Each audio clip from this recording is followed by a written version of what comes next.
What is going on? I want to welcome you from half court for today, Monday, April 22nd, 2024. I'm your host, Sean Murphy, alongside one of the best beat writers in the business, James Edwards III. James, it's good to see you. Sorry again for the hat choice, but Yeah, man. otherwise, I hope you can forgive me and we can be cordial here.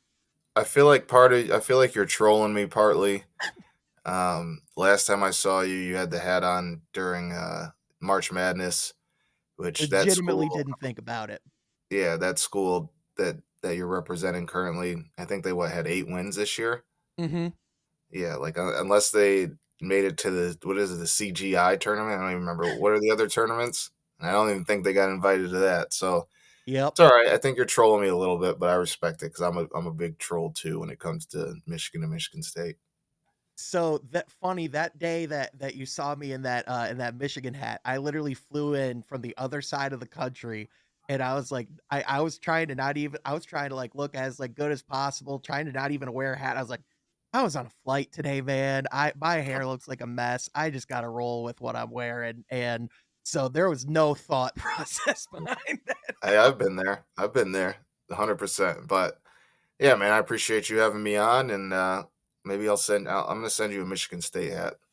Hey, sounds great, man. And dude, seriously, like I said, I appreciate you taking the time. I know how busy, of a season it is, and I mean, for you especially, there's no rest. I mean, you're gonna be in Phoenix later this week, helping covering some playoffs. Real quick, before we talk like Pistons stuff, do you have like any thoughts about that series at all? Like, are there things that you're intrigued to see? As you're like watching those games, to me, it's probably my most anticipated matchup in the first round right now. You're talking about the Timberwolves and Suns? Yeah, yeah, yep. Yeah, yeah. I mean, honestly, Anthony Edwards is. I'm excited to be able to cover him for a couple games. Mhm. Just because one, I've just always, even more so than on the court, like just his personality is. I mean, it's hard not to gravitate toward it, right? Yep. And then I just think kind of the dichotomy of the two teams. Like I think the Timberwolves are a little ahead of schedule. I didn't expect them to finish as well this year as they did, and didn't have Cat for a lot of it. They didn't have Cat for a lot of it, and um, Edwards has really stepped up. I really like Mike Conley, and just kind of want to see him succeed. I think he's one of those guys that everybody in the league respects, Yep. that everybody would be rooting for to win one. And then on the other end, it's like Phoenix has the star power, but they've kind of trapped themselves into that star power. If they lose in the first round, like what happens there? Yep. So there's a lot of intrigue in terms of just the dichotomy of those two teams, but certainly um, it should just be like a really good basketball series. Whether or not it's a short series or not, I do think there will be good games in there. Without a doubt, and depending on how the series goes, it feels like there can kind of be like a passing of the baton moment kinda starting to happen there. If not with this series, definitely later in the summer as those guys are all gonna be on the same team and Team USA and stuff too. So, Yeah, should be a fun summer with all that going on. What's not gonna be a fun summer though is what's facing Detroit and the Pistons and, a lot of the decisions that they're gonna be having coming up. And, before we get into what's to come and like all those like different, like decisions and stuff. I think you can't really properly talk about what's coming forward without, like reflecting a little bit on what just happened. hmm I'm curious to hear your thoughts. I think, like for like the majority of I think a lot of Pistons fans, if you were to ask them, when's the turning point? When did everything turn south? I think a lot of people would say, that comeback win by Portland at home when they blew the lead, when they were looking really good in the first half. There was that lob to Duren, and everyone thought that, like the Pistons were like there was that tweet where like someone said like Showtime Pistons or something like that. yeah. Um, and then ever since then, obviously everything's been different. But from your perspective, what from your view was the turning point? I mean, yeah, it's always hard to like pinpoint a singular like instance, but I mean, I remember in the moment saying, and not necessarily in the moment. Well, actually, it was in the moment because there's that Portland game. that happens. I think they were up 14 or 18 in the second half. And it's, listen, in the NBA, that's not like a massive deficit, but it should be pretty big for a team like Portland to overcome when Detroit was rolling like they were, and they were 2-1 at that point. And I just remember going in the locker room after, and it was very like ominous. It was almost like I thought we were kind of past this. I thought we were over this in terms of like blowing leads. Because one thing I think people forget, um, and because probably just this season was so bad, but the season prior, while the record wasn't very good, they were probably about, man, I think we almost could use two hands on games they just blew late in the game. Yep.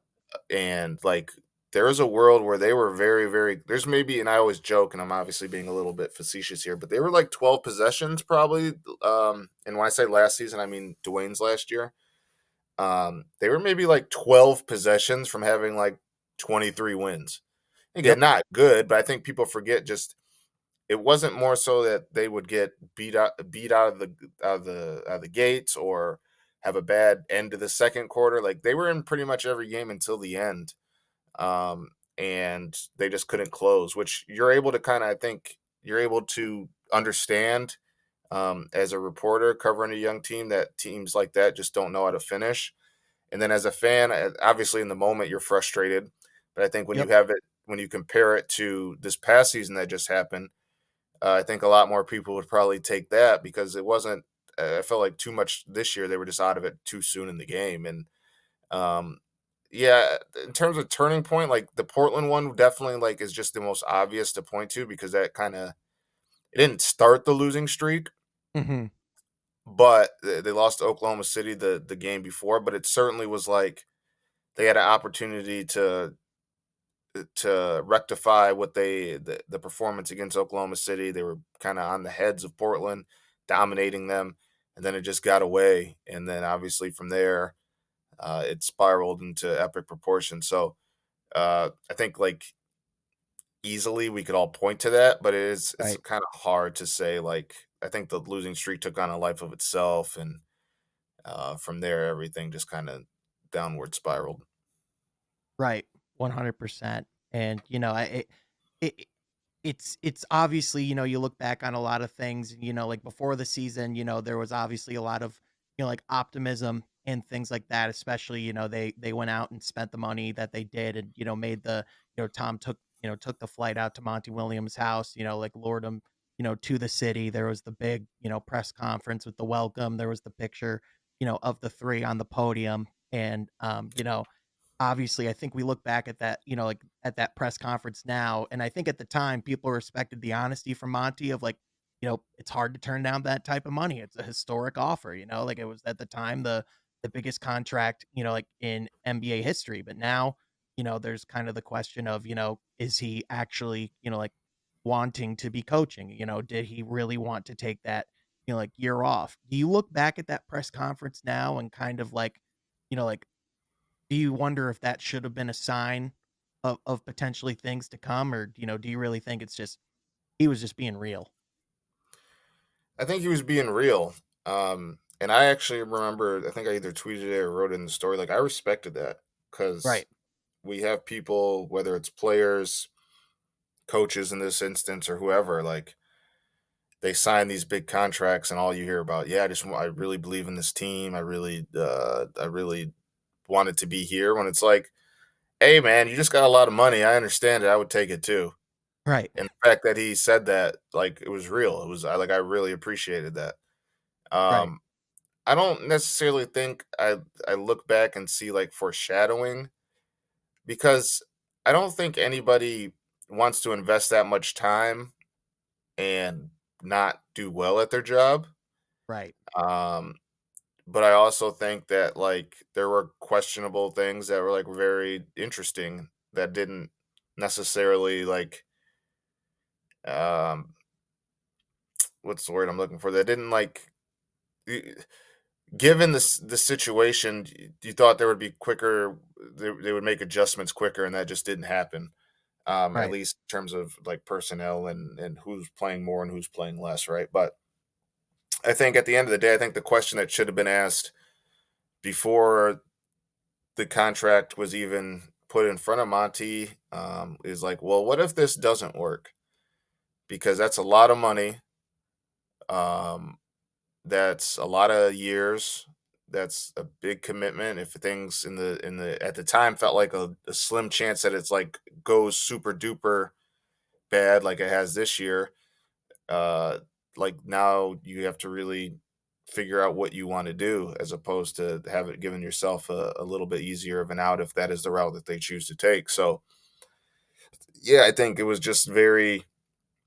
interesting in terms of just the way that the situation came about because I do think that and Goris has and you can look at it as like him trying to do everything he can to give the team the best chance to win. And like, listen, it didn't work, but like fans were up in arms about the previous coaching candidates that were brought Yep. to the table, and Gores went out and got a guy who had just won Coach of the Year and all that stuff. So, like, feel like his heart was in the right place, right? Um, I just wonder if there was a rush to judgment there in terms of just like the full on commitment that was made. Yeah, absolutely. Now, do you think the way that coaching search went and just, kind of like having to learn from like some of those like, like decisions in retrospect, do you think that could potentially impact how they go about their search for the president of basketball operations? Because, like I see people, like bringing up like potential candidates and, like I know people, like the most popular executive, the most well-known name is Bob Myers. And I just have a hard time conceptualizing that and also wonder like simultaneously, is that just off the reputation of, like Tom Gore's going after a big name, so to speak? Do you think they're going to try to have that similar type of aggressive approach, or do you think their approach is really just who's the best person for this job? How can we fill this position adequately and get the right guy in this building? Yeah, I know for fans, like the natural kind of line draws Bob Myers. I've never gotten a sense over the last X amount of time since I've had an idea that this could happen, that he was going to really like get the job. And I think it's more like on his end in Yep. terms of just like he just left the Warriors situation. I think he's enjoying what he's doing. Um, so I understand why that name has popped up, but that's one reason I haven't kind of mentioned that name. You never know. You never know what type of check gets put in front of them, but I would be surprised. Listen, I think for the president of basketball operations, they go for a name that people are familiar with. Um, Simply because I think they need somebody with a track record. Well, I think they need somebody with a track record Right. there and somebody who has experience in all these different facets, whether it's trades, drafting, running a front office, leadership in that regard. So I think you'll see somebody with experience get that job. And then depending on the trickle down effect there, like if they end up getting a new GM, like I could see that person maybe being more inexperienced or experimental, I guess. But certainly not when it comes to the Pobo, I don't think it'll be a name we haven't heard of. Right. 100%. And, like and depending on that hire too is going to result in like a lot of different, decisions. I know a lot of fans are curious about the future of, like the likes of, like Troy Weaver and Monty Williams. Obviously Monty's a little bit of a, more difficult situation because of the contract. Do you get the sense that like that ultimately is going to be up to whoever fills that seat? Do you have the sense that Detroit would prefer to keep those guys around in the building? Like what's the overall temperature right now for those guys, would you say? Yeah, it'll be there will not be a decision on those two until a Pobo is hired. I can say that confidently. Right. Um, Furthermore, I think that it kind of depends on who's brought in and the conversations that Tom and ownership have with those guys. Obviously, it was a difficult season for everybody. Obviously, I had imagined that Um, there's some conversations everybody's got to have in terms of like what happened here, what happened there, what went wrong here, what went wrong there. Do you um, maybe how things were handled in certain situations? Like I just think there's got to be they have to have probably a lay it all out conversation, and then they also need to hear in terms of ownership. They need to probably hear how things can get back on the right track. What do you think you need to do to get this back on the right track? But also at the end of the day, I think the president of basketball operations will probably sit down with everybody who's here, which I think is part of the process in hiring that person first, so he or she can sit down and um, talk to those who were here previously and try to make a better decision. But yeah, it'll be interesting for sure. I would find it hard to believe that a Pobo comes in and doesn't make any changes. Right. Um, but crazier things have happened. Right. 100%. I it's gonna be fascinating too, especially just like with the timeline of things, because the way the NBA is not a slow moving business. I mean, playoffs are happening right now.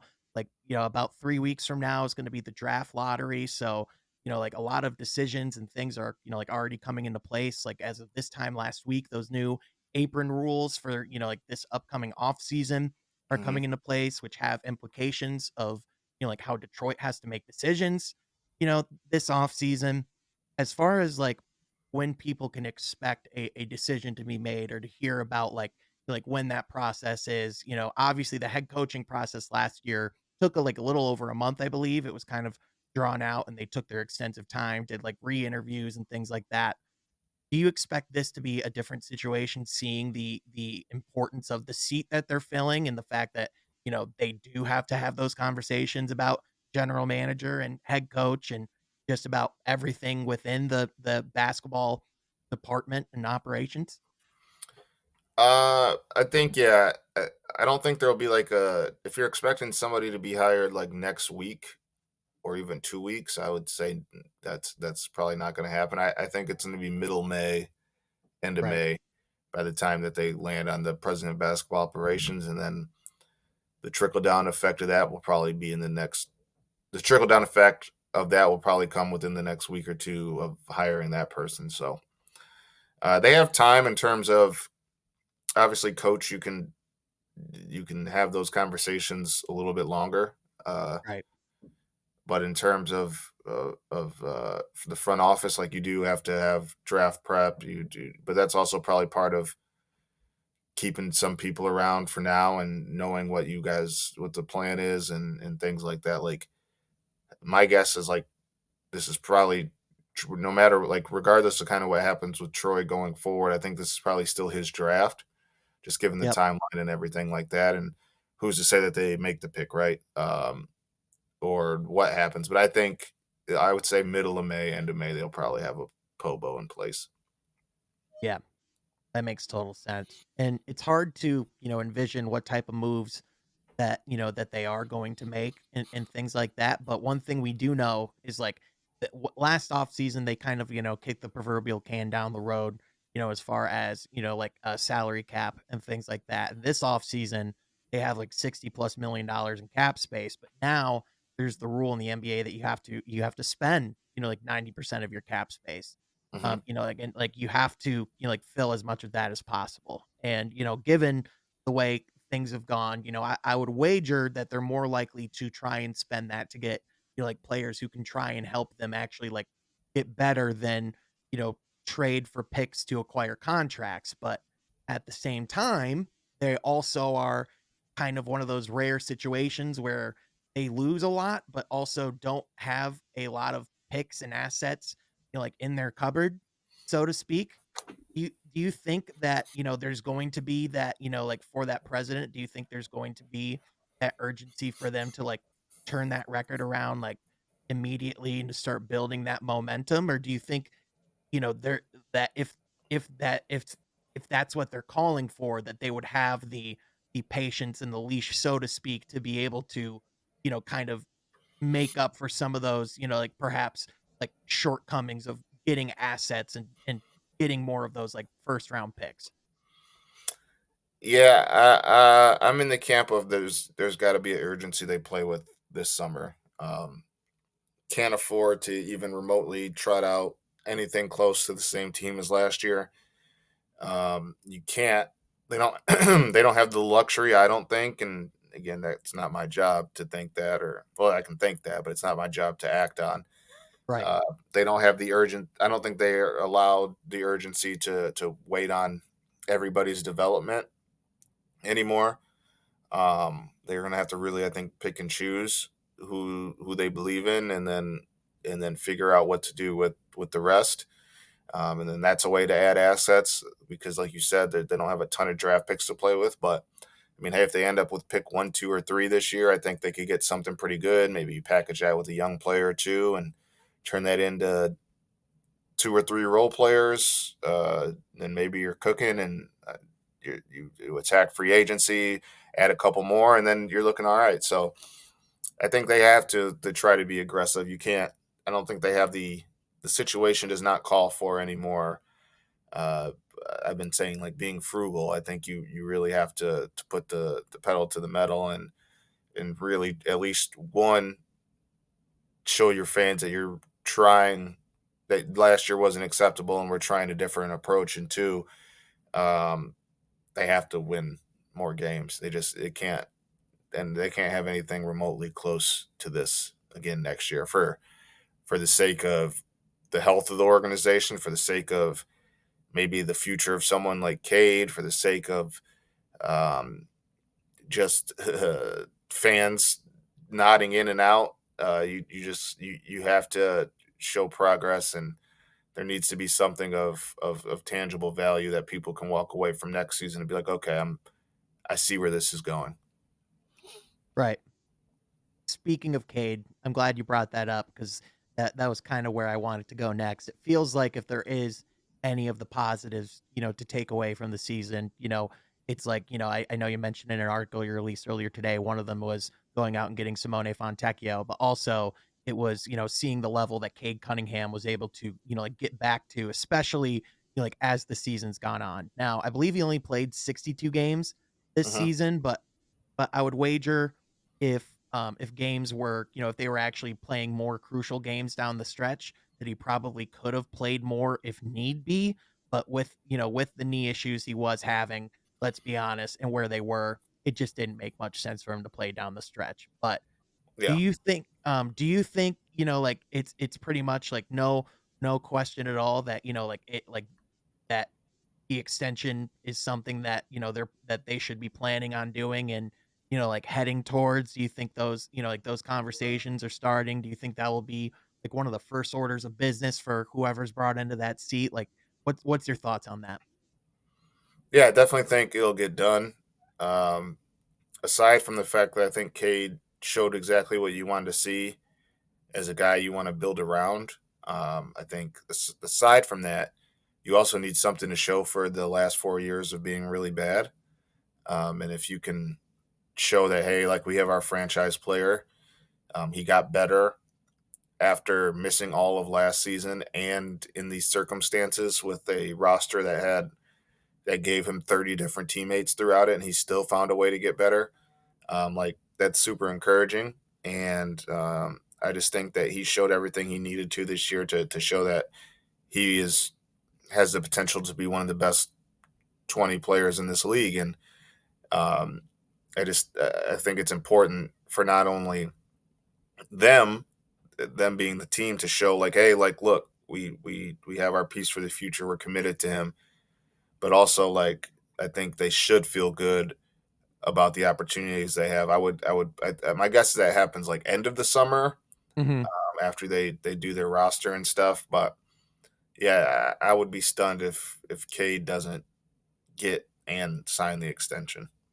I would be curious just to see how many different teammates he's already played with just in his career alone. Just because in this season, like you said, they had like 30 different players that dressed and played for them. But then you also think about the fact that last year happened, even though he only played like 12 games, there was Yeah, still a ton of different guys. And then there was the COVID seasons. Like the year before that, there was still like the ripples of COVID and guys being in and out of the lineup all the time. Like the Pistons have had several different players dress for them. over Yeah, the that's a good last few point. years. It's So like 50, 60 teammates he's had, yeah, yeah, something along those lines. which in the NFL, like that about makes sense. In the NBA, that's unprecedented. Yeah, That's insane. that's a lot. That's a Yeah. lot. Yeah, 100%. And, like, it seems like outside of, like Cade Cunningham, like, it's really hard to predict, like, what the future holds for, like, the other, like, players that are, like, considered a part of, like, that young core, and I think especially when you look at Detroit's past, like it's you almost have to be careful of which ones you are willing to part ways with because of the litany of players we've seen have breakout careers after leaving Detroit. Like Chris Middleton, a guy in Milwaukee, like comes off the top of the dome. Hmm. Um, you know, what do you think as far as like of the four guys that are there, like how do you feel about obviously they can't bring back all 4 realistically as far as the way things have gone. Do you still think there's, like that attitude of trying to want to keep as many of them as possible? Do you still think, even given how the results have gone, that there's still a hesitancy to part with, like some of these guys? Like what's your overall sense of, I know you said it's gonna be a crazy off season and a lot of change, is coming, as far as like that core fundamental foundational piece of what they're building around. How much change do you expect in that regard? I'm curious to find out myself. I look at the roster and it needs a lot of upgrading, and I'm just not sure how this team does it without parting ways with one or two of the quote unquote core guys. To me it's just, how else do you do it? 60 million in cap space is a lot, but I mean, think about if Tobias eats up, hypothetically, if they went after somebody like Tobias, a Tobias level player, right? Like Right. 25 to 28, you're already down to 32. And if you looked at my piece today, there's a lot of guys on the roster to end the season that ain't coming back.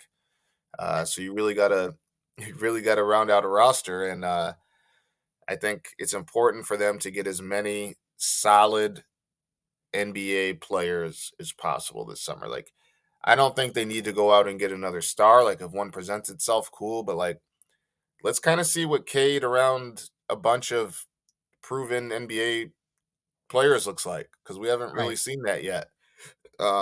And I think that is where the big question lies, is like, how do they do that without giving up on, or having to part ways with one of the young players? Like, I'd be terrified to get to move on from any of them. They all have qualities that are endearing.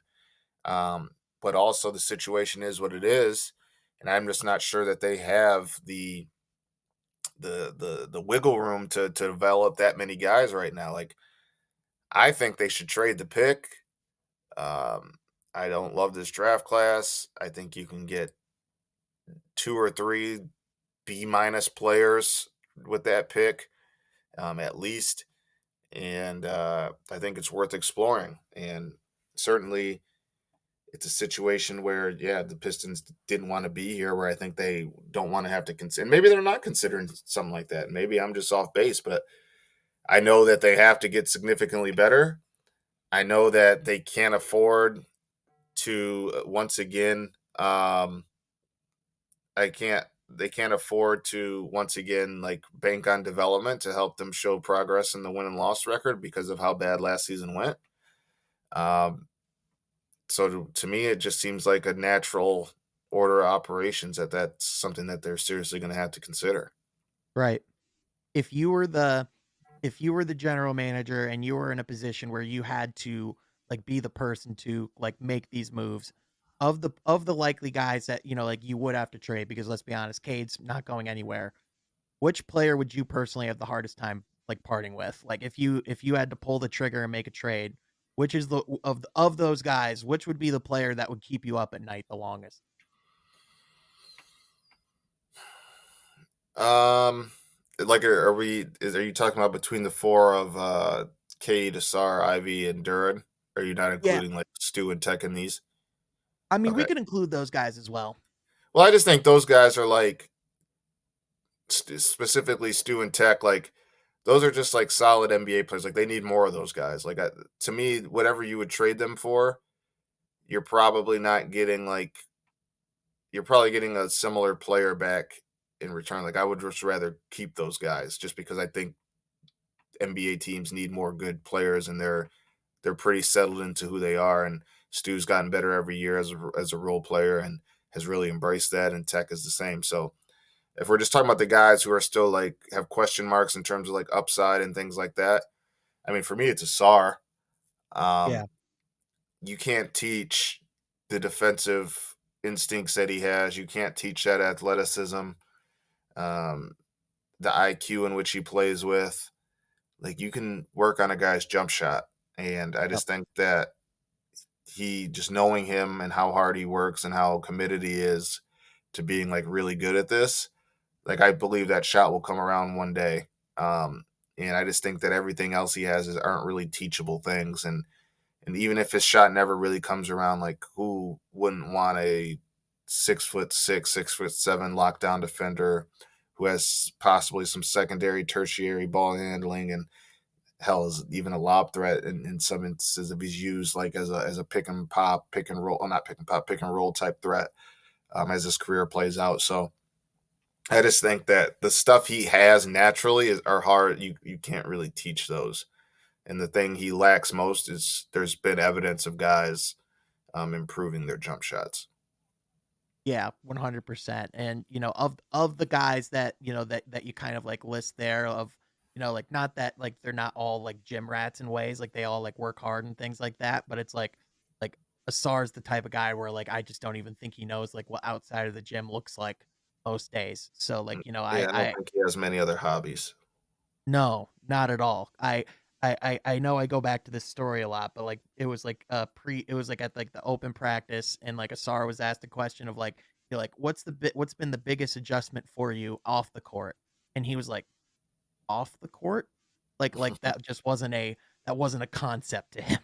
Yeah, yeah, Yeah. 100%. Yeah, no, he watches before he even showers and gets dressed. He's on his phone rewatching the game that he just played. Um, Usually one of the last ones off the court, if not the last. Yeah, he's he's all the way in. He's a sicko in the best way possible. Yeah, I And mean, I think you want to invest in guys that love the game like that for sure. yeah, without a doubt. It's gonna be a fascinating few months, man. And I'm just curious to see. I know you brought up, like especially with the pick. Do you think, like depending on where they land, like no matter what, like do you think there is a attitude of not feeling super attached to the pick because of the amount of young players that they have? Is that, like just something that you think that, in your mind is something they should be looking at as a trade chip? Like what do you think is the best move for Detroit with that pick? Well, to me, it's like I said, they have to get better this year, and I'm not sure you get better this year by drafting another young player, specifically in this draft class where there are so many question marks at the top. Um, they don't have the luxury, as I said before. Like I don't. Maybe they think they do, and maybe they do. I don't know. Maybe I'm wrong, but I don't think they have the luxury of slow playing guys' development anymore. Like I just this season was so bad. They have to make decisions on at least a couple of them, and I think the pick is included in that. It is certainly a question to be had, but and it depends on who's coming in. I just don't like this draft enough. And I've talking to people. I think there is value 1 through 3. They have the cap space to take players in. Like I just think they're set up for a situation. They're set up for a trade. Like the Right. cap space, the potential of a top 3 pick. Um, I think a lot of other teams. I think there's going to be more teams around the NBA, meddling teams that are going to turn towards rebuilding because next year's draft, 2025, is stacked. Yep. Um, so we'll see. It'll be interesting for sure. Yeah, 100%. And it seems like an off season where, like you said, a lot of teams are going to be positioning themselves, like towards, like rebuilding or looking at the future and having honest conversations about where they're at because it's about to get a whole lot more restrictive with the way, like the tax aprons work, the way like, like if you're like a second apron team, like you pretty much can like kiss goodbye, like, like getting players in the buyout market or like really being able to like do like much maneuvering, like you're locked into what you have. And the Yeah. majority of teams in the league are not good enough to be locked into where they're at. So No. Yep. 100%. Um, it's going to be. I think the league is in an interesting place, and I think the Pistons have an opportunity to capitalize on it. Um, and if they do, things could get a little bit more optimistic than people probably feel right now. And if they don't, I said after last season, well, it can't get worse than this. Well, if they can't capitalize, I'm not going to sit here and say it can be this bad again, but right. you never know, man. You never know. It could be bad in different ways, I guess.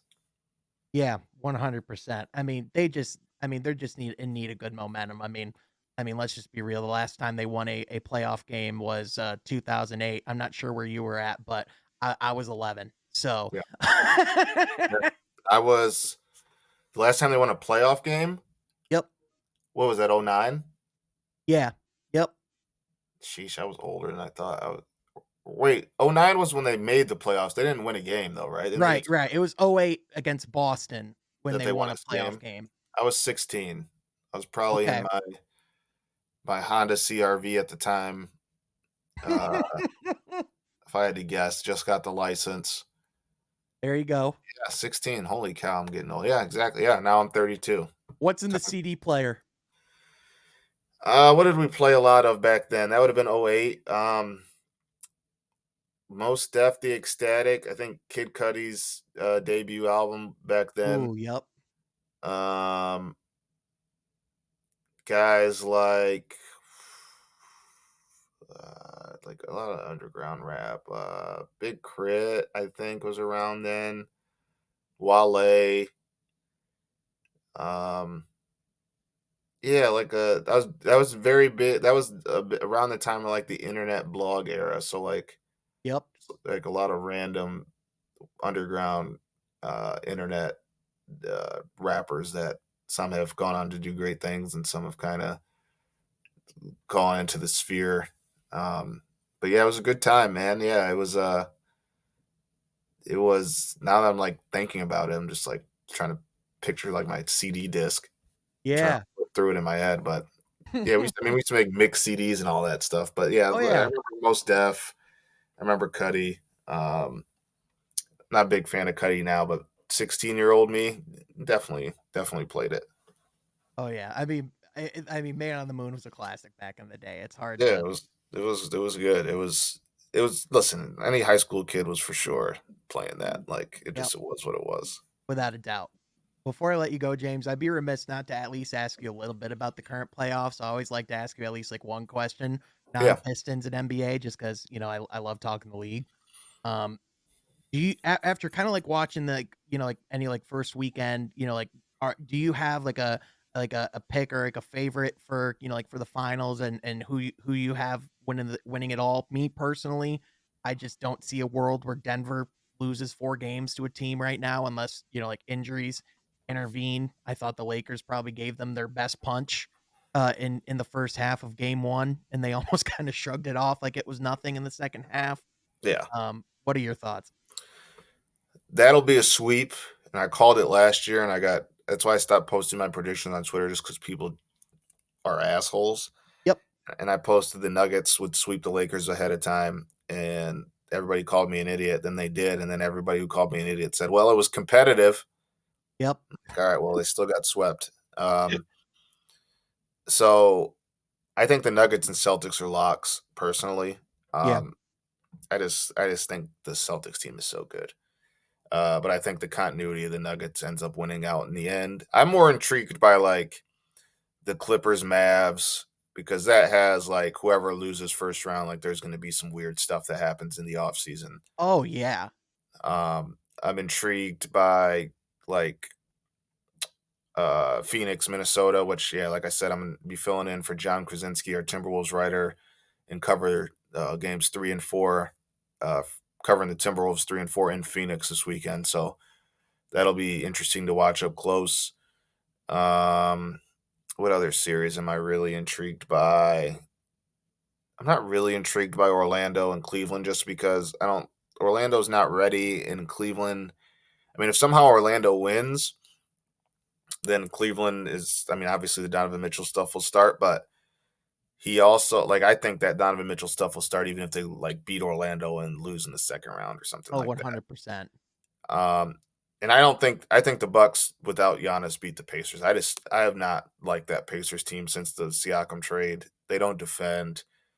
Um, I don't I wasn't really a big believer in the Pacers.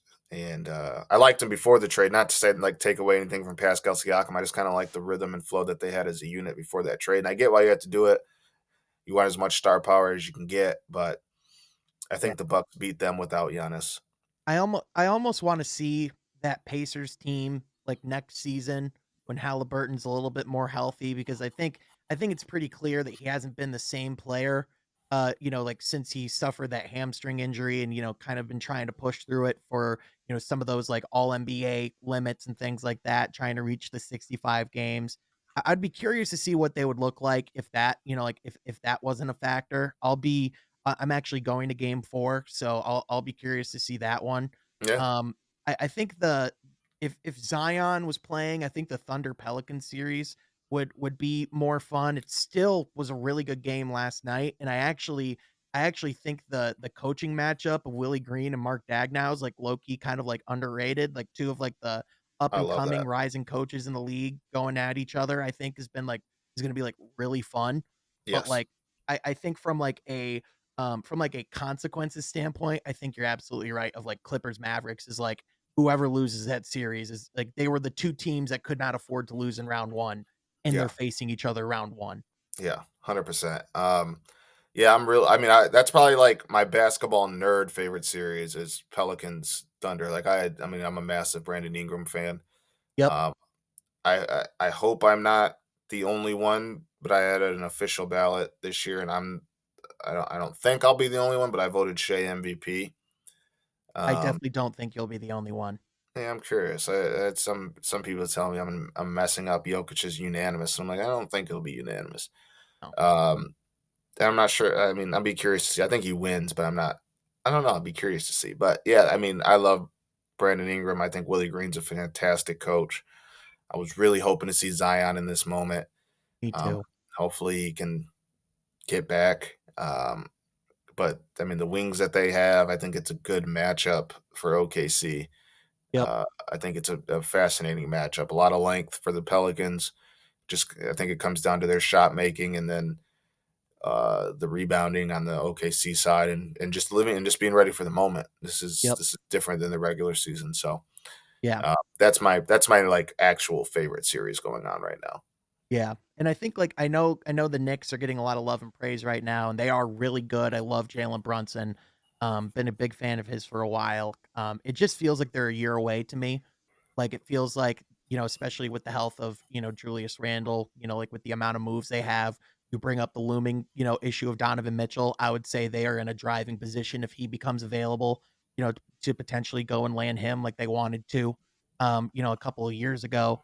I don't know about you, but, like, I think they have a strong chance of getting to the conference finals Yeah. or putting up a competitive series against Milwaukee, but, like, to me, it just feels like they're a year away from really being like a serious East contender.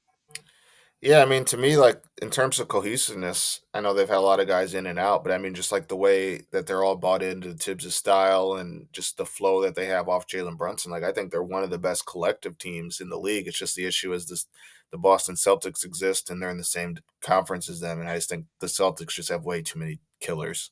Yep. Just way too many killers on their team. Yeah, 100%. As if like getting Drew Holiday wasn't good enough. Oh yeah, now they have Kristaps Porzingis as this like ultimate like, yeah, we're just unstoppable. Just Yeah, and pick your then poison. Derek White has been phenomenal this year. Love Sam Derek White. Hauser, Peyton Pritchard, like just like we're talking about, we're not like we haven't even talked about Tatum and Brown and like Porzingis really. Like this is they're a nasty team. It's one of We're the gonna best teams I've seen in a while. yeah, we're gonna look back on this roster and be like, how are they allowed to have this collective of players together? Like, It's They insane. they have to win a title. Yeah, They have to.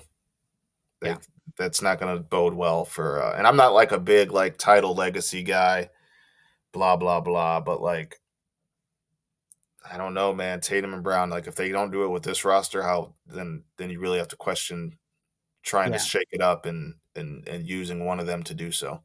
I mean, when you've been getting to the conference finals since your rookie year and you're on the Boston Celtics and the legacy and the tutelage that comes with that franchise, and like you said, with the amount of, like, great players they've played with now, especially with this roster, at a certain point, if you don't get it done, like you said, it's like, "Okay, what are we doing?"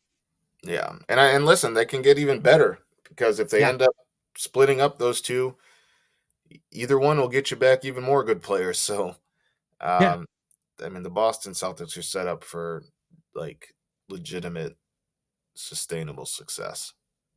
Yep, That's what I'm sure happens when you draft Brooklyn's well. yep, I'm sure Brooklyn's really glad they made that trade too. I'm bet they're really glad. Yeah, Yeah. but that's another team the Pistons might need to pounce on that I Yep. think will, tank a little bit next season. Yeah. 100%.